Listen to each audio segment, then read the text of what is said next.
Good evening, everyone. I would like to call, I'll call the meeting to the Southgate Community School Board of Education to order. Ms. Grahowski, will you please give us a roll call? Mr. Craig. Here. Mr. Estheimer is excused. Mr. Freitas. Here. Mr. Green. Here. Mr. Lamos. Here. Dr. Pomponio. Here. Mr. Sage. Here. Thank you, Ms. Grahowski. We all stand for the Pledge of Allegiance. I pledge allegiance to the flag of the United States of America and to the republic which stands one nation under God, indivisible, with liberty and justice for all.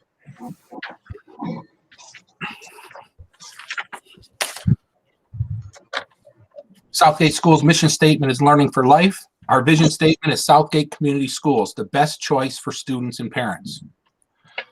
Takes me to item D, approval of the agenda. Can I have a motion to approve the agenda as stated? I'd like to make a motion to approve the agenda as presented. The motion on the floor by Dr. Pomponio to approve the agenda. Do I have a second? Support. Any discussion? Support, motion by Dr. P, support by Mr. Sage. Ms. Grahowski, can you call roll, please? Mr. Freitas. Yes. Mr. Green. Yes. Mr. Lamos. Yes. Dr. Pomponio. Yes. Mr. Sage. Yes. Mr. Craig.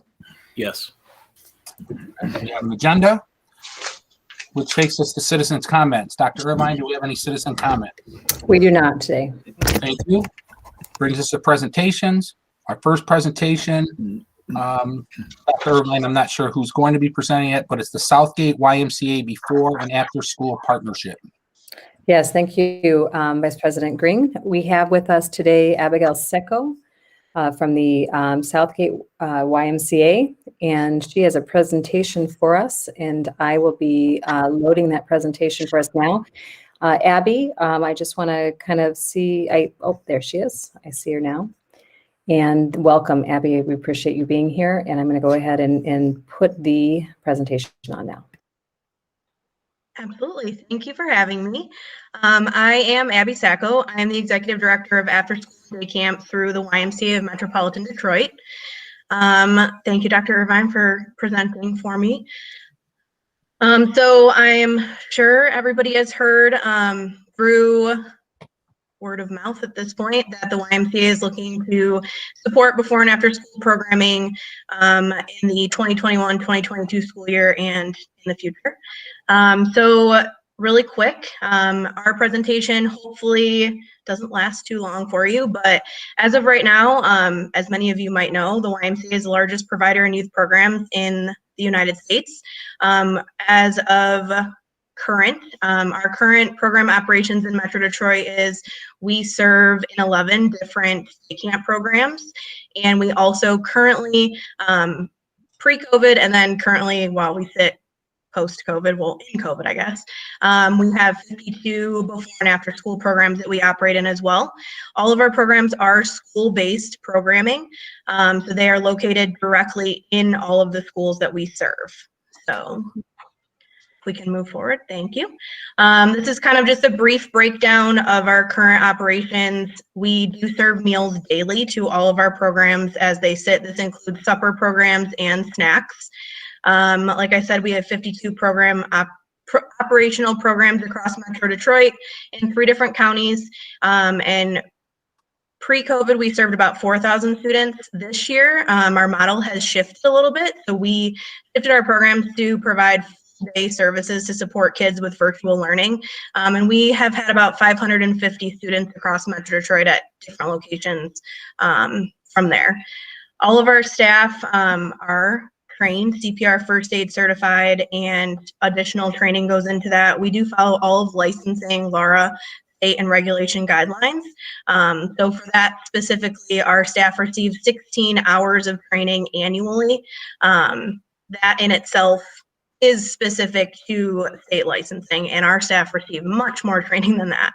So that's just very general guidance around our staff. Can move on to the next one. So this is a little bit specific to our plans and our communications with Southgate. Our program operations generally operate Monday through Friday. 7 a.m. is a basic general start time and can go until the time school starts. And then end of school time until 6 p.m. is our aftercare program hours. Like I said earlier, our programs are offered directly in the school building, so our staff go to you. Our rates fluctuate based on communities. As we have kind of previously discussed at this point, an average rate will range between $6.75 a day for AM care and about $11 a day for PM care. Parents do not have to sign up Monday through Friday. They have the option to sign up for just one morning a week if they need to, whatever is easiest for them.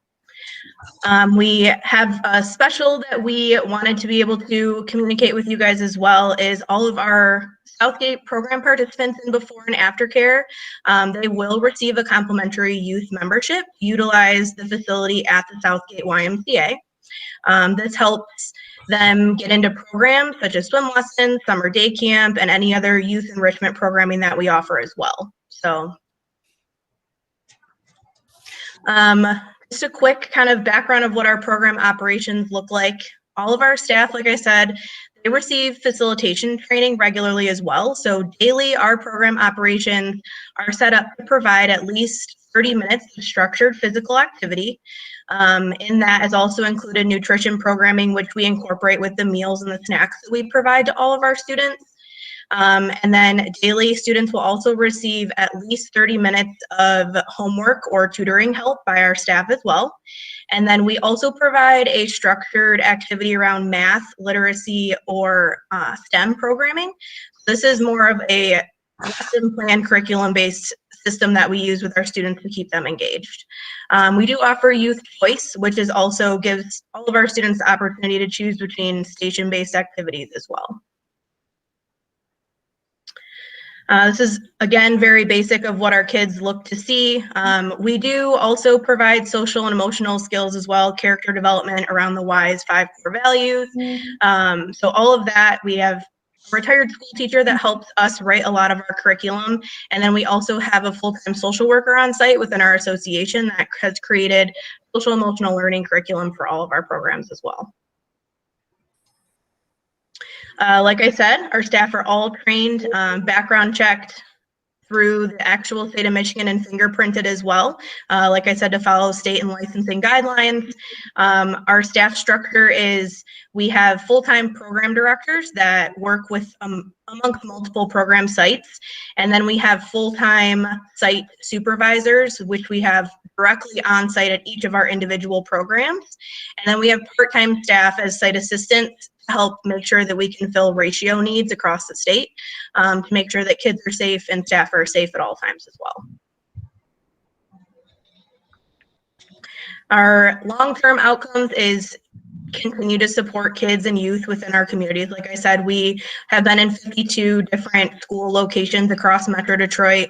A lot of our program participants, they are encouraged to participate in a lot of our other programs, swim lessons, summer day camp, and all of those programs, they overlap across our Y movement within Metro Detroit. So it's definitely a great experience to keep kids involved in all of our youth programs as well.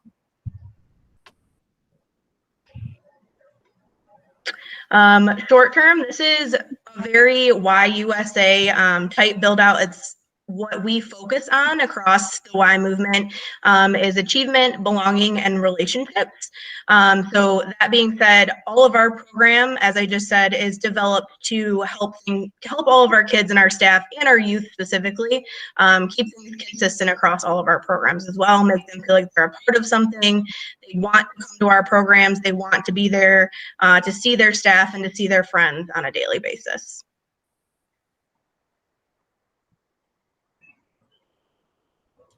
Can you go to the next one for me? I think these are individual ones. Thank you. Perfect. So just a few site bright spots for us. We do monthly staff development with all of our staff as well, so we can keep them engaged and really keep our staff consistent with amongst our programs.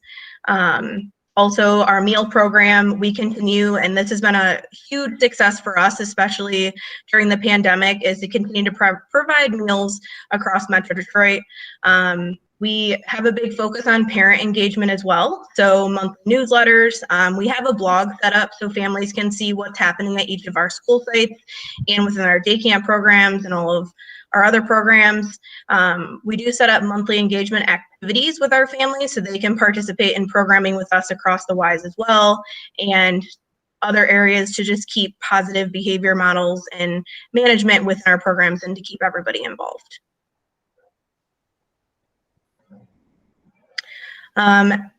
Yes, at this point, we love all of our program partners, and we love that we can continue to get kids in our programs, keep them safe, and really just provide them with an opportunity to excel, get the support that they need and homework help, and again, keep them engaged in a safe environment.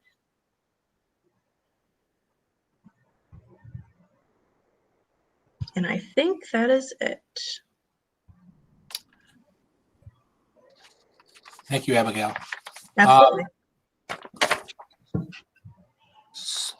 So I'm going to ask the will of the board. I know standard procedures who is holding the gavel for the night, which I do with a heavy heart and all the love to Tim out there right now, who's going through some things with his family, that the chair goes last. But I did, just so the group knows that I have talked very briefly with Ms. Irvine via text and Mr. Craig, and I spent some time with Ms. Priest on the phone today. So if the board doesn't mind, if I ask questions first since they're fresh in my mind, or would you rather I still go last? Is there a problem with protocol with anybody? No problem. So with all due respect, Ms. Sacco, my questions are probably more for Dr. Irvine or Ms. Priest. Just to be clear, I'm a member of the YMCA. I think Rick is, so I have nothing against the YMCA. No offense, Sean, but I can't drive 45 minutes to a gym. My questions are going to be more for our staff right now. So if I'm correct, I guess this is more to you, Dr. Irvine or Ms. Priest. We're at a skeletal crew with our latchkey right now. Am I to understand from my conversations this morning that we're hoping, and the plan is not to lay off any of our current employees, are going to be redistributed and keep their jobs? Is that accurate? Yes, that's correct. Okay. So this isn't going to cost, I guess my initial concern, I'll be honest with you, is money's important, but to me, it's not always everything. And for people to lose their jobs in a pandemic, that would bother me tremendously. So if that's the case, I'm okay with that. My second question would be, it seems like a big overhaul, and Mr. Craig and I talked about this very briefly today too. Are we looking to jump deep end here, or are we phasing this in and keeping some programs somewhere? I think, Crystal, you had indicated that we were going to phase it in. I kind of would like to know exactly how that plan is looking. Do you want me to talk about that, Sharon, or? I can touch base, just initially. So the original plan was to consider kind of what our current latchkey needs are, how we're able to fund them, what that looks like on our operating budget on a year-to-year basis, and then looking at what we have as an option. And that idea changed over time as I got to know the district, as Crystal and I spoke, as I was able to kind of see where our strengths are right now. One of the pieces that we do have, though, is that we're currently transporting DMS students to latchkey care at elementary schools, and we don't offer care at the middle school, which this seemed like a very nice way to start a relationship with the Southgate YMCA, because if those that have gotten to know me up to this point know that I feel very strongly about a commitment and a shared partnership between community and schools. And having Southgate YMCA a part of our school is another bridge in that direction. So it seemed like a nice opportunity to be able to provide care at the middle school. Then, as we talked about what our needs were for elementary school, both Crystal and I talked about our staffing needs at elementary. And we will be short staff at 2 of our buildings. And it has been very difficult in this time. And anyone who's attempting to employ or fill positions at this time know how difficult that is, especially in a job situation where it's a split shift, like an AM PM. Those are really tough to fill. And so, Crystal has struggled to fill those this year and thought that actually would be a really important piece of support that we could provide to elementaries we would struggle with otherwise. So that would be Allen and shelters as well. So we do have strong staff at Ford Line and Grogan and a strong history there. And we feel like those programs are running well.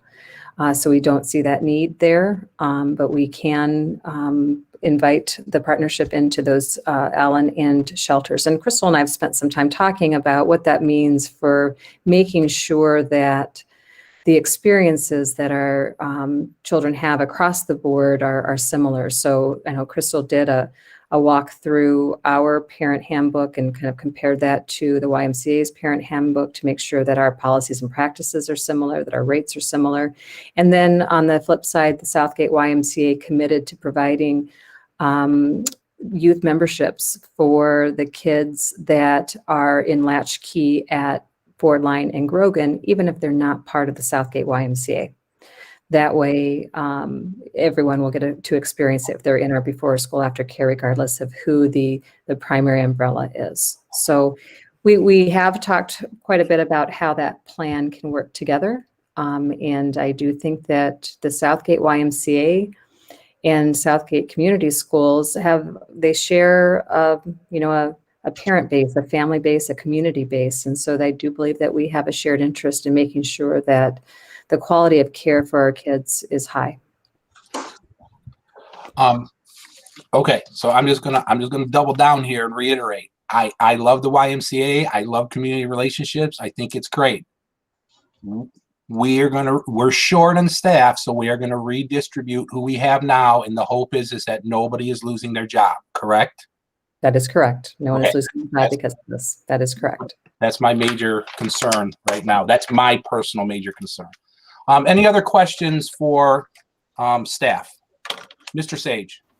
Yeah, so you nailed one on the head. So thank you for addressing that, Andy. And that's awesome that the YMCA will take on the staff and that we're in the position where people won't lose their jobs, number one.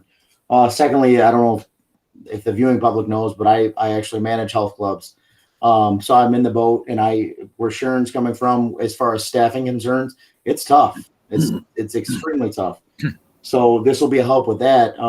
I've got 2 questions. One happens to be on the just case of liability. I understand that you guys, you go through Lara and you have, the background checks, so on and so forth.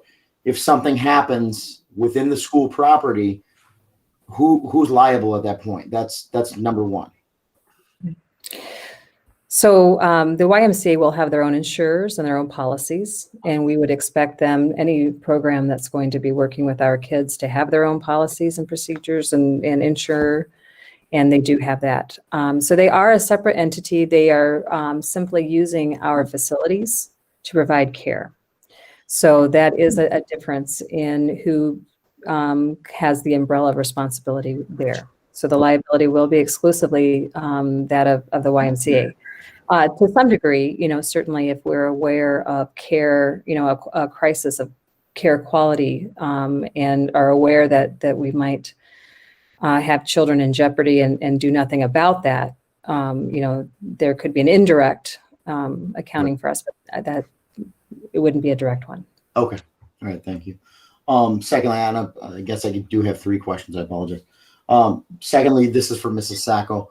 From a staffing perspective, I also run health clubs. How are you guys? Are you guys struggling with staffing? Are you good with staffing? Are we going to be in the same situation we are currently with low staffing, especially with the unemployment being able to collect? Yep. So, I mean, I'm not going to say it's easy because it's definitely not. But we are, I mean, on our end, the YMCA is doing everything we can to make sure that we are getting staff through the door and into our programs to staff our programs. I will tell you that post-pandemic this year, between our YLC programs that we've operated, even going into summer day camp, and we operated summer day camp last year as well. We run early learning center programs on top of all of our other program opportunities and just our general day-to-day in our YMCAs. We have not had to shut any of our programs down or shut any of our branches down due to limited staffing. We stay in compliance with state licensing, like I said, and even post-pandemic, ratios shifted within all licensed childcare programs, and we were still able to maintain that licensing requirement at that lower standard. So we do everything we can, whether that is getting staff paid structures set up differently, making sure that we get staff, we retain staff differently. We've accommodated and shifted our requirements and our skill set to make sure that we can get the staff here that we need to operate on a daily basis. Okay, thank you. Mhm. Last questions, Mr. Green, I apologize. So I know that you mentioned the free memberships for the kids, which is it's a win-win, right? I mean, we all know that, but it's awesome. This is not just elementary, this is for middle school also then, the free membership? Okay, so they don't have to be in a program per se to be able to use the amenities at the facility. No, they do not. So if any of the programs, like Dr. Irvin said earlier, they would be able to participate if they were in a YMCA like program operating before and after care or a district program. They would receive that membership across the board. Okay, but the children in middle school that are of age that can be there without a parent, they could utilize your facility to get in better conditioning and shape for school, athletics, whatever they may choose to do within our system. Correct. Yes. Yes, if they participate in the before and after school care. Yep, Yes. correct. Yep. All right. Thank you. I have a question after Neil. I think we have Neil raised his hand, Mr. Craig, and then Dr. P. So we'll go in that order. So, Mr. Freitas. Yes, I follow the rules. So Yeah, nice hand. Nice little hand wave, by the way. I have one question, and it was about the money. You said $6.75 for the morning and $11 for after school. Is there a family rate, or is it just per person? It is per person. We do offer a 10% sibling discount for any children that are signed up after the first child. Okay. So there is that sibling discount from that point that they would receive. Okay. Yep. Mr. Craig? Thank you. So I guess, and if I missed it, I apologize. How does this compare to where we're at with cost now for participation? I understand that it's pretty similar. I believe that the YMCA offers a lower AM rate, but a slightly higher PM rate currently. But as an average, that's the same daily rate. Is that correct, Crystal? Yes, you're exactly right. Okay, thank you. Then the other question I have, and this is probably for Abigail. I appreciate you joining us today and showing us this. So I think the partnership is exciting. It's nice to be able to partner with somebody who has things that we need and we have things that they need. So, how can we work together? And this might be a little off topic. And if you're not the person who can answer it, if you can get us to the person who can, I would appreciate it. But I know that Southgate has a discount for residents at the YMCA. Is there a way that you can look into offering that to families that have students in the district? Maybe if they lived in Lincoln Park but had students in the district, if we can offer them that resident discount, that might help incentivize something. And then even our employees too. We have a lot of employees who work in the district but don't live in the city, and it would be great to be able to offer them that resident rate if you guys could see to kind of doing that, because they're quasi residents, I guess, is the best way to say it. So yeah, if we could look at doing that and really kind of further further solidify that partnership, I would think that would be great for our staff and our families who maybe don't need the after school, but they still want to be members of the YMCA, and that, that family rate discount, the Southgate resident could really help them and might help lure them in. So I think we have briefly discussed this a little bit, so I can connect with our VP of Operations just to kind of get some clarifying information, and I definitely can follow back up and provide detail around that. I definitely agree that it's a great opportunity, especially with staff and making sure that we can, again, come together to meet the common goal of the community. So I can absolutely look into that. I appreciate it. Thank you. Yep. Abigail, you'll work with Dr. Irvine in that realm. Is that Yes. correct? Yep, absolutely. Craig, are you finished, sir? Okay. Dr. Pomponio. Yes. Hi, Abigail.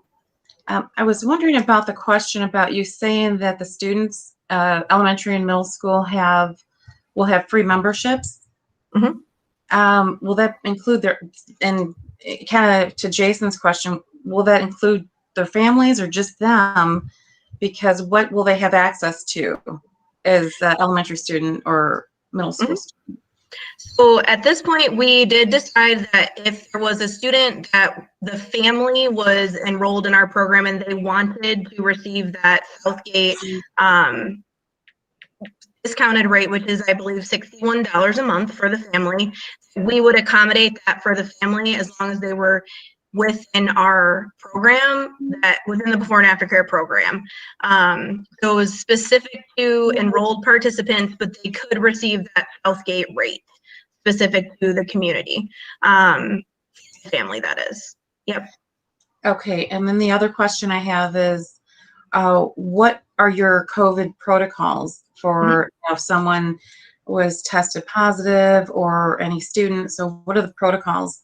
Would we follow ours or yours, or what would it be? So we definitely, this is a case-by-case situation based on what the districts that we serve do. So we would work directly with the district specifically on all COVID cases. And then we also would communicate with all of our families if they were involved or if they were in our program. We would communicate even if you guys communicated as well. So we follow the district policies across the board, and on top of that, if there's additional policies that the Y follows, as far as communication goes, social distancing, all of those things, we also do that within our own programs as well. So I have shared these as well, so I can follow up and get all of our updated COVID procedures to you also. Okay, thank you. I appreciate it. Absolutely. Dr. Pomponio, is that it? Yes, thank you. Mr. Rick, sir. Thank you. Hi, everyone. Hi, Abigail. Thank you for joining. Can you remind me which of the buildings will we be starting in? Are we starting with just the two and Davidson, or are we starting in all the buildings at the beginning? If you could just refresh. Sorry, go ahead. Yeah, it is the middle school, and it is also Allen and Shelters. Okay, so we're phasing it in through those three buildings. Okay. Thank you. Are there any other questions for staff or for Ms. Sacco? Thank you for the presentation, Ms. Sacco. Appreciate you. We appreciate the presentation. Absolutely. Thank you for having me. Thank you, Ms. Priest, also. Yes, thank you, Ms. Sacco. We appreciate it. Okay, so if there's no further questions, we'll move on to presentation 2. Which is the vended meal contract with Creative Montessori. Dr. Irvine, who will be presenting. Yes, Mr. Rodriguez, our Director of Food Services, will go ahead and present this. And we will start. I will load it. Okay, you're on. Okay, good evening, everybody. The Food Service Department is asking for board approval for the Food Service Department to have an agreement with the Creative Montessori in Southgate. And so SFA to SFA is a food service authority, which would be Southgate. and a food service authority would also be Creative Montessori. So a food service authority is authorized to claim meals under the federal National School Lunch Program. So they have an assigned number, just like Southgate, and they're entitled to commodity as well as Southgate. So the agreement contract language was actually provided by the Michigan Department of Education. There are many school districts across Michigan that have similar arrangements with Creative Montessori's or charter schools, etc. So the Southgate Food Department would provide bulk meals to the Southgate Creative Montessori for the next school year. So the meals would include breakfast and lunch, and the Creative Montessori staff would, the Creative Montessori would serve the meals that are delivered from our district. So they have food service staff at the Montessori, so they would continue under their payroll. And the Creative Montessori office staff would be responsible for all MDE administration paperwork and forms. So basically, it's almost like a catering that we're providing the services for the Montessori. And their school calendar is very similar to Southgate's. They have 174 serving days. So why would we do this? So this would bring in additional revenue to the food service budget. And as you are aware, the food service budget is an independent budget from the general fund and needs to be self-supporting. You know, the general fund could not subsidize the food service department. In fact, the general fund can collect indirect costs from the food service department. At the end of the year, we determine what that amount is, but there is an allowable amount. And this agreement could be long-term. So since it's an SFA to SFA, they wouldn't have to go out for bid if it was a company providing the service. This could be a very long-term contract, which I think would benefit the food service department as long as both parties are happy with the service and the pricing. Future pricing increases is included in the agreement. Every year, prices go up. They use the consumer price index for our future prices that we will charge the Montessori. And also, we started breakfast in the classroom at the elementary schools, and that created more volume of products. So we actually have, well, prior to pandemic, we started having our Gordon food service truck make deliveries to the elementary schools. And we do have a driver that works at Davidson Warehouse. So his workload actually was reduced when we started having deliveries at the schools. So this would actually benefit, you know, that job to increase the workload and also benefit the department. And the nice thing about this too is that it's right next door to Garish Beacon, as you're aware. So it's not like we're driving out of our way. We're pretty much driving right by the building every day. So the contract is a per meal revenue. So we have to determine what our lunch cost is and what our breakfast cost is and how much we are going to charge. So the contract would be for $2.50 for lunch, $1.40 for breakfast. So once we deduct our cost, our profit would be 49 cents for lunch and 40 cents for breakfast. So now their meal counts prior to pandemic was about 240 lunches every day and 69 breakfasts. So if you calculate those figures, it's about $145 a day times 74 days. It's about $25,264. However, if we had this contract this year, due to the pandemic, obviously it would have been less because a lot of students are virtual. So we're hoping that things will be back to normal next year and these counts will be back to normal. So we also had a similar contract with St. Pius. Well, not a contract. It was an informal contract. It didn't go out for bid, and we didn't use a SFA to SFA. It was just an informal agreement, and we provided meals since 2012. However, since the pandemic happened in March 2020, because nobody was serving meals, we discontinued, or they discontinued that service. So we had a similar arrangement with St. Pius. So, but when we had St. Pius, we were doing about 70 lunches, and we were charging $210. So there is a little bit of investment that we have to make to deliver the meals. I'm looking at 4 insulated Cambro food carts pictured here, about $320 each, and 2 Cambro dollies, $260. So the investment would be about $1,800. And the other things to consider is that due to the USDA waiver, all students are eligible to eat free for next school year across the country. So Creative Montessori also, we found out, qualifies for CEP, which means that all students can eat free even without the waiver for the next 4 years. So there's potential revenue increases for the next 4 years. And if we, their enrollment's 800 students, but we're not serving that many, or the company wasn't serving that many. If we continue to serve more, and if we have to add labor, we will have the revenue to offset that with the revenues received. So if the school board approves this tonight, the next step would be for the Creative Montessori board to approve on Tuesday, May 20th. That's all I have. Thank you.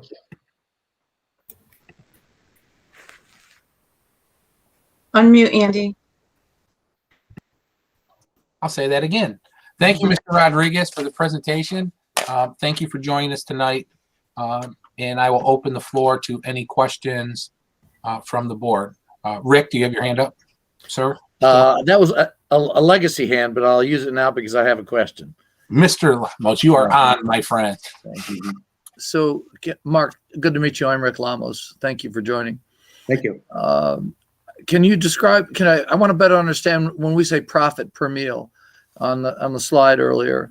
So, does that profit take into account food cost, any of our labor, any of the capital investment that you just mentioned, or is that just the cost of the meal to us and what we're selling it for? Yeah. So what we're selling it for is $250 for lunch, and so our cost would be $201 to produce. So I don't at the numbers that they were serving, I don't foresee us increasing labor. Again, the driver situation, I have to create work due to the Gordon deliveries. So at this point, I don't see increasing labor. So this would be all the profit from the selling of the meals. Okay, so that pricing and the cost that you mentioned is for the cost of food, cost of preparing the food and getting it ready to deliver. We don't do the delivery. Who does? Do we do the delivery on that? Yes, it would be. We have a food service driver. I'm sorry. Go ahead.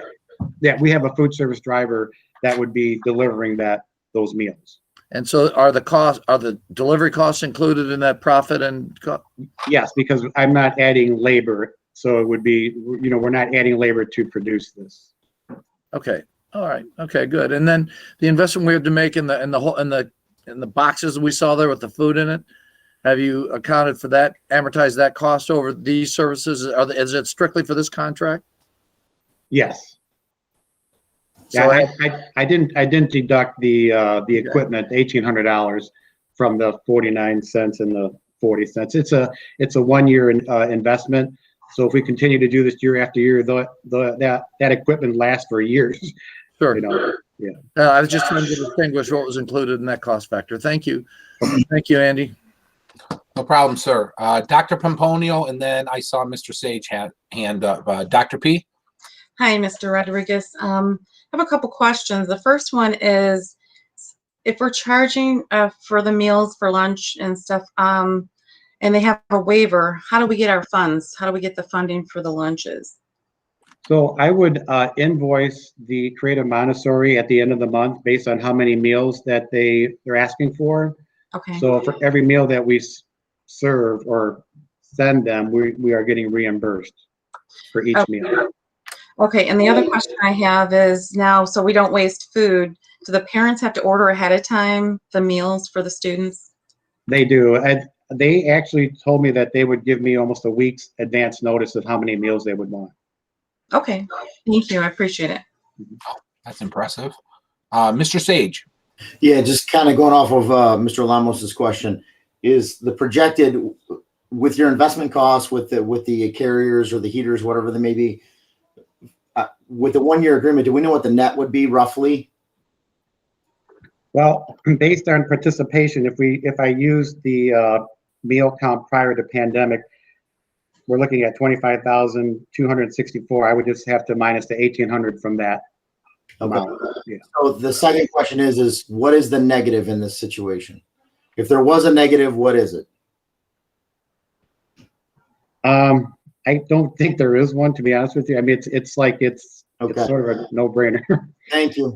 That's what I was wondering. Thank you. Are there any other questions for Mr. Rodriguez?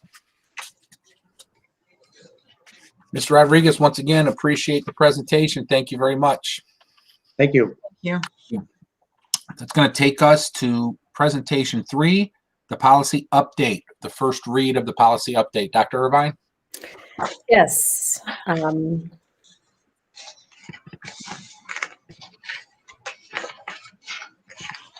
Okay, our policy committee has met a couple times to take a look at updating our policies that we currently have online. We work with the Miller Johnson, who used to be Les Galbertson, and we work with them to develop our policies and to stay updated on the best legal information regarding that. So there are 3 pieces of policy that we need to kind of consider at this point. This is a first read, which means that you will not be asked to take any action on these revisions. This will give you some time to think through the suggested recommendations, and then this will go on for approval at the next board meeting. And if we like this process, we'll continue to use this in the future. The first is our Title IX policy, the 2020 update. So in August of 2020, the federal government came out with new Title IX regulations and expectations and policy. We are required to adopt those formally. It does, of course, include training, and our staff was trained. That is part of our annual training modules that go through the online company that we use for that. We do the new, just kind of in a nutshell, the new Title IX requirements are that we have a coordinator, investigator, and decision maker at every step of the process. So that does mean that we are involving quite a few staff or administrative staff in any single case. It does make all the employees of a district responsible for reporting Title IX violations, which means that no matter who you are in the organization, if you receive information from a student or staff member involving Title IX, that requirement, those employees must report those immediately within 2 days to a Title IX coordinator, and not doing so, or as soon as that individual has information, the law construes the district as having knowledge. So that means if it's a custodian that gets that information, that custodian is responsible for providing that information within 2 days to the Title IX coordinator. Within 2 days, the Title IX coordinator must reach back out and offer the opportunity to file a formal complaint. And different from other years or other prior versions, it does allow the complainant to decline an investigation. So in the past, that was not the case. The district was obligated to move forward regardless. But in this case, you can go ahead and present the issue to the family, and the family can choose to move forward or not on the complaint itself, the formal complaint. So that's just it in a nutshell. This is just really a matter of process that is legally required and needs to be part of our policy update for keeping us aligned. The next general policy update is really just a matter of catching up the policy related to remote participation of the Board of Education. So electronic meetings and remote participation, it sets out conditions under which board members may participate remotely. So if a board member is able to participate remotely and chooses to do so, in that meeting, he or she must announce the location of the board member of participating remotely, the city and state. Secretary must include the name of the board member participating remotely in minutes, and must hear and be heard by board members and those in attendance. must notify board president of intent to participate remotely at least one business day before, and must ensure the public is aware of the remote board members' vote. So roll call votes are essential during that time frame.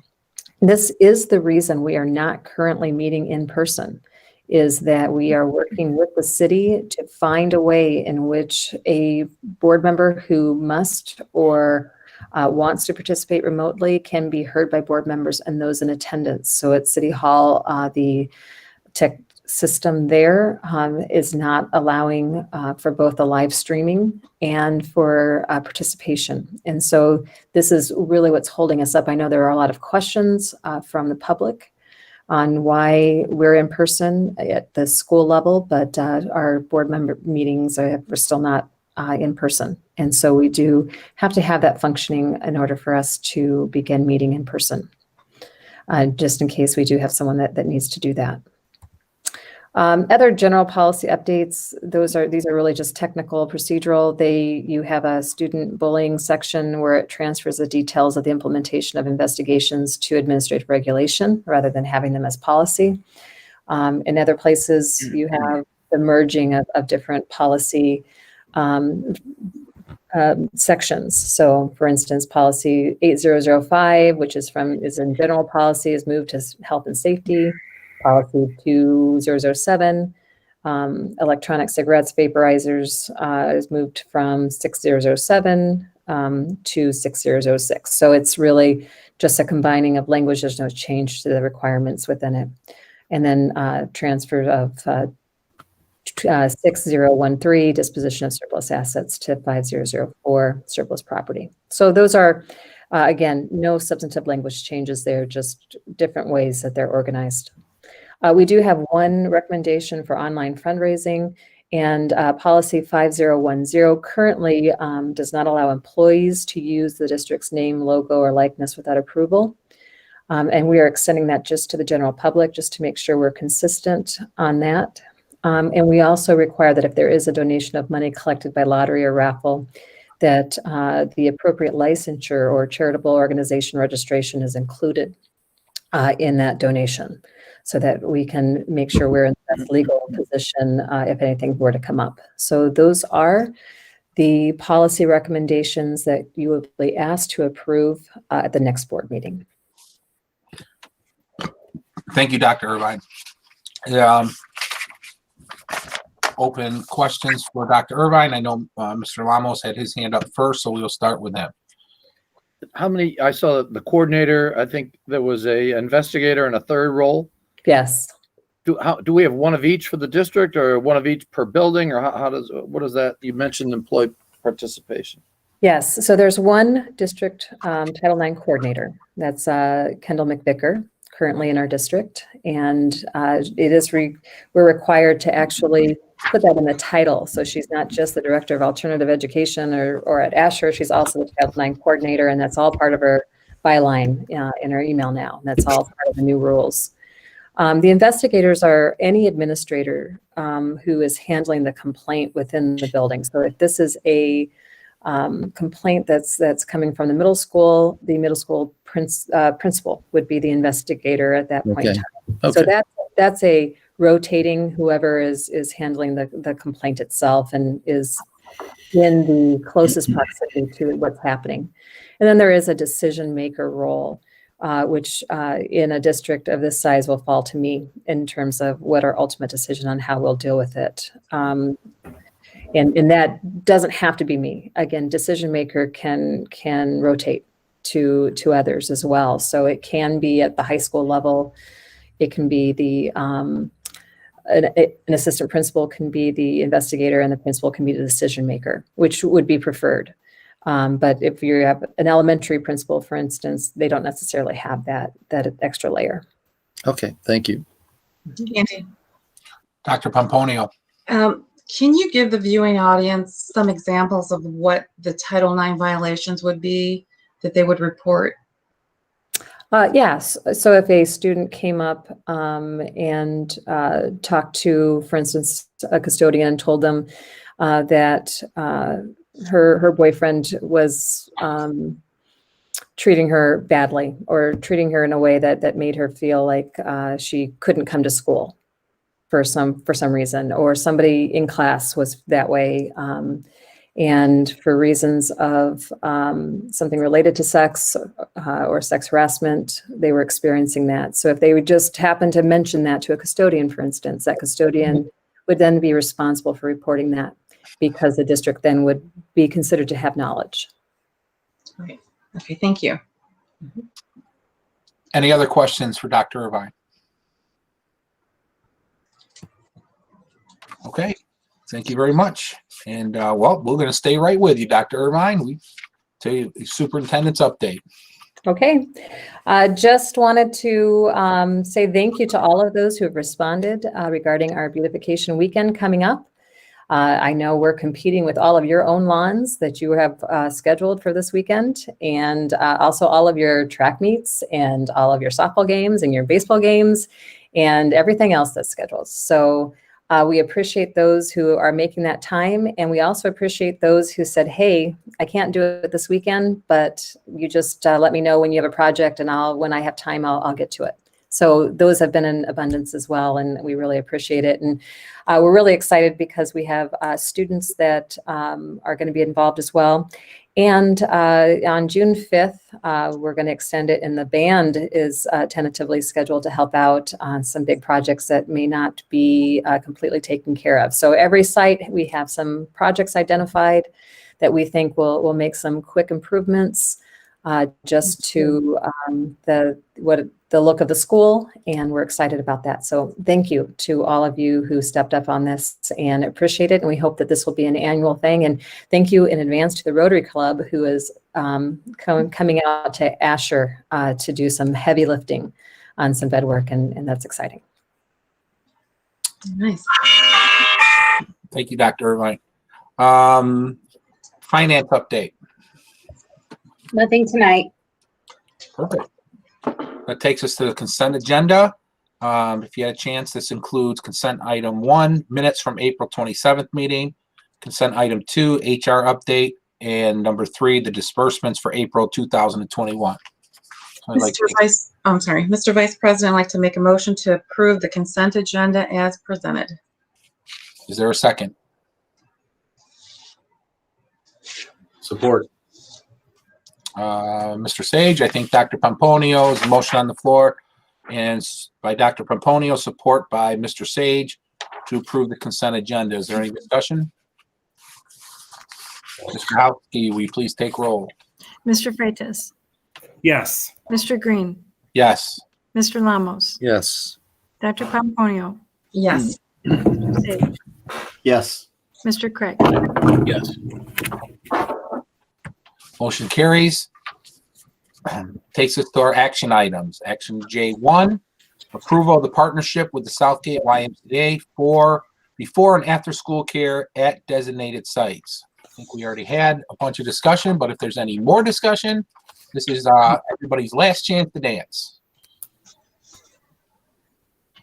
Mr. Lamos? I'd like to move to approve the partnership with the Southgate YMCA for before and after school care as presented. Is there a second? Mr. President, support. Support. There's a motion on the floor by Mr. Lamo, support by Mr. Craig to approve the partnership for the Southgate YMCA before and after school care designated sites. There's no further discussion. Ms. Grahowski, can we take a vote, please? Call roll, sorry. Mr. Green, Yes. Mr. Lamos, Yes. Dr. Pomponio, Yes. Mr. Sage, Yes. Mr. Craig, Yes. Mr. Freitas. Yes. Motion carries. We move on to action item 2, the approval of the mode of instruction for May. Dr. Irvine. Yes. Since May 8th, which is the last time we've had the full data on the COVID rates, we have a positivity rate currently of 9.7% in Wayne County. In April, when we had this vote, the positivity rate was 18.6. Our daily weighted average cases moved from 29.06 in April down to 12.3. And I do believe that our plan so far has been working. We continue to have no outbreaks within our schools. And I commend our community for being conscientious and choosing to be remote when they feel that it's necessary. And we feel that we are able to continue the current mode of instruction with safety. So it is our recommendation that we continue in person, remote, and virtual for the month of May. Thank you. Any questions for staff, for Dr. Irvine? If not, I'll entertain a motion. I'd like to make a motion to approve in-person, remote, and virtual as the modes of instruction for Southgate Community Schools for the month of May. Mr. President. Support. Mr. Craig, there's a motion on the floor by Dr. Pomponio and support to continue the mode of instruction of the current mode of instruction for May. Is there any discussion? Mr. Craig. Thank you. I just want to, give my appreciation here to staff for coming up with this mode. This is different than what other communities around us are doing, and it's really allowing us to be flexible. It's allowing us to meet the needs of parents and students and still keep people safe, which I think is important. And as we see the vaccinations go up, I can see the rates getting better. It's nice to see that, and so I just want to say thanks to the staff who I know is working harder on this than they would normally have to, and it goes recognized. I want them to know that. That's what allows us to make this choice for our mode of instruction. So thank you. Thank you, Mr. Craig. Any other discussion? Ms. Grahowski, could you please call a roll? Mr. Lamos, Yes. Dr. Pomponio, Yes. Mr. Sage, Yes. Mr. Craig, Yes. Mr. Freitas, Yes. Mr. Green. Yeah. I don't know what happened.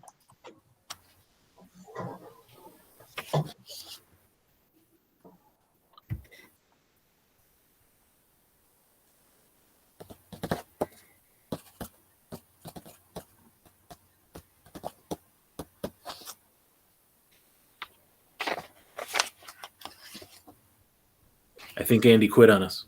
Yeah. He had enough. Okay, who's next in line? Oh my gosh, that's right. We Right, better wait it out.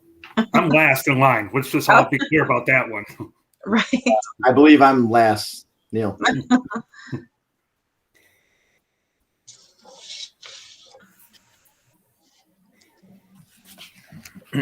I'll text him.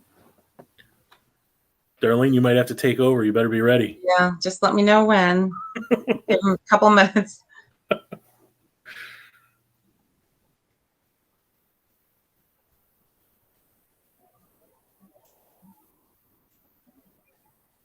Okay, good. He's back. That was fun. I lost connection out of nowhere. Yeah. So I said yes, by the way. Motion carries, and we're all back. Hi, everyone. Hello again. That was crazy. So it takes us to action item 4, and hopefully my internet doesn't go out again. The 3. approval of 3. the Wayne. Oh, 3. sorry. 3. I knew that. It takes us to action item 3. The approval of the vended meal contract with Creative Montessori. Any questions for staff? Any more questions for staff or Mr. Rodriguez? If not, I'll entertain a motion. I'd like to make a motion to approve the vended meal contract with Creative Montessori. Do I have support? Support. I'm going to go with Mr. Lamos on that one. There's a motion on the floor by Dr. Pomponio, support for Mr. Lamos. And any discussion? Ms. Grahowski, can you take a vote? And hopefully my internet does not go out this time. Or I say take a vote. Take a roll, please. Dr. Pomponio, Yes. Mr. Sage, Yes. Mr. Craig, Yes. Mr. Freitas, Yes. Mr. Green, Yes. Mr. Lamos. Yes. Motion carries. Like I said, it takes us to action item 4. The approval of the Wayne Risa 2021-2022 budget. I'm assuming that's Dr. Irvine. Yes. So annually, the Wayne RESA has its budget approved by all of its constituent boards of education. And obviously Southgate is one of those. According to Superintendent Lipa, the budget is a basic rollover from last year with the following exceptions to reduce their structural operating deficit. First of all, professional development expenses for their staff and capital project costs for their facilities are reduced, and the fee sharing of the Illuminate DNA project is the second. Superintendent Lipa anticipates that this will reduce the agency's operating deficit by $1 million. They are increasing reimbursement of our special education costs in the Act 18 budget that may more than offset the fee increases. The budget includes current staffing levels and flat revenues at this time. As soon as they have a clearer picture from the state on the revenues, they will immediately amend their budget to reflect any changes. Several important areas of their budget are based on property taxes, Act 18 budget, enhancement millage budget, general fund budget, and property tax values are not yet published for the year. So that was given to you for your review, and they are asking you to approve this at this time. Thank you, Dr. Irvine. Is there any questions for Dr. Irvine? If not, I'll entertain a motion. I make a motion to approve the 2021 and 2022 Wayne RESA budget as presented.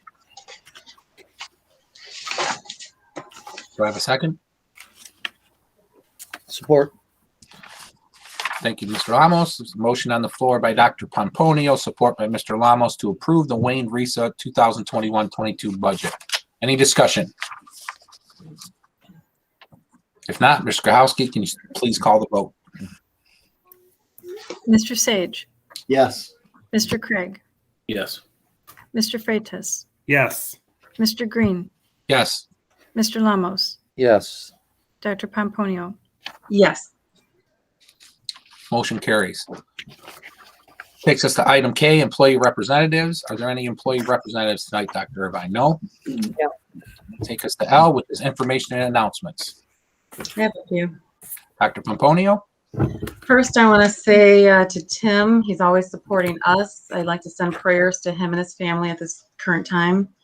And then also to our Titan Reese Frazier. My thoughts and prayers go out to you and your family as well. And also for the Anderson High School Drama Club. They did a great job, great performance. Great job, everyone. Even special thanks to the directors, performers, and technicians. And then the other couple I have is the one message to the students who are remote and learning online to keep up the good work. Reach out to the counselors if you need to, especially if you're struggling. They're there to assist you if you can. You know, always try to reach out. And then also a final message or announcement. Thank you to all the coaches in our district because you take time out for our students when you could be with your family. So, you know, extra thank you for you guys. And that's all I have. Thank you. You're welcome. Mr. Lamos? I just have a question. Did our food service worker rehab and get a little better, I hope? Yes. Yes, she is back. Good. Thank you. Thank you. She was appreciative of all of the support and care. Fantastic. Thank you. Anybody else?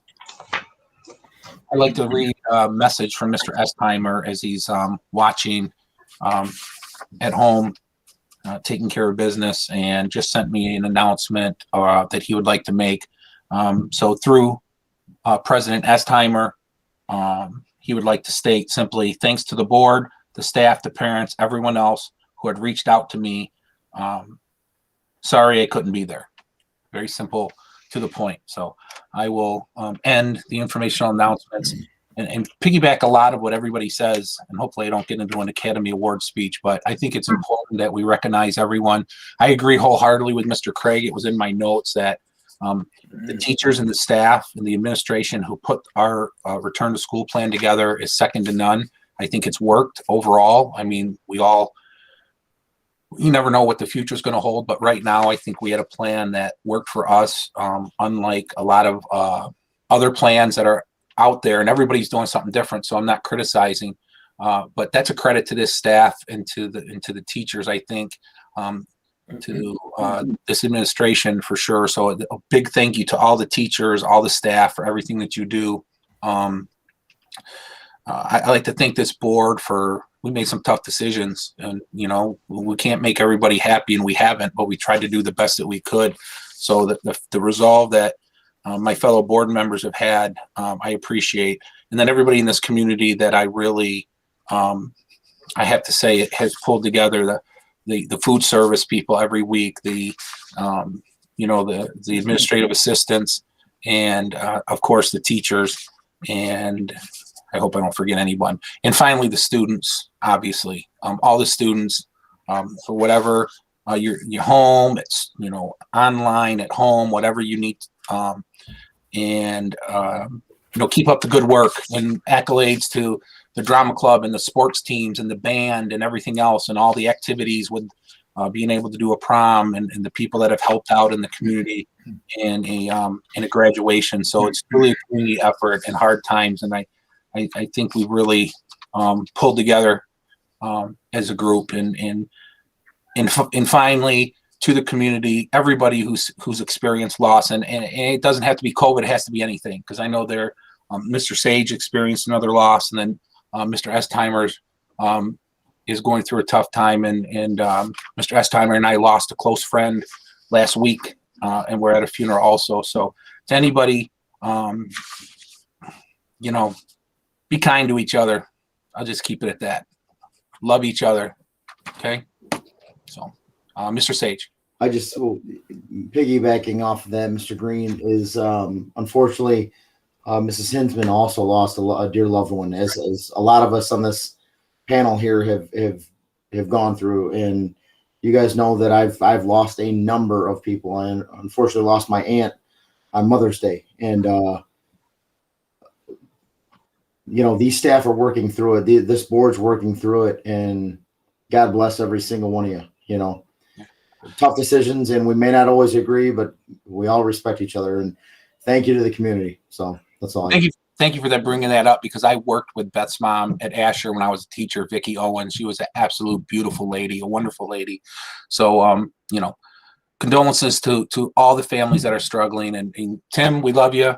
And with that being said, I'll call for Ms. Grahowski for an adjournment, a roll call. I'll make a motion to adjourn, Mr. Green. Oh, yeah, you need a motion first. That's right. Thanks, Ms. Craig.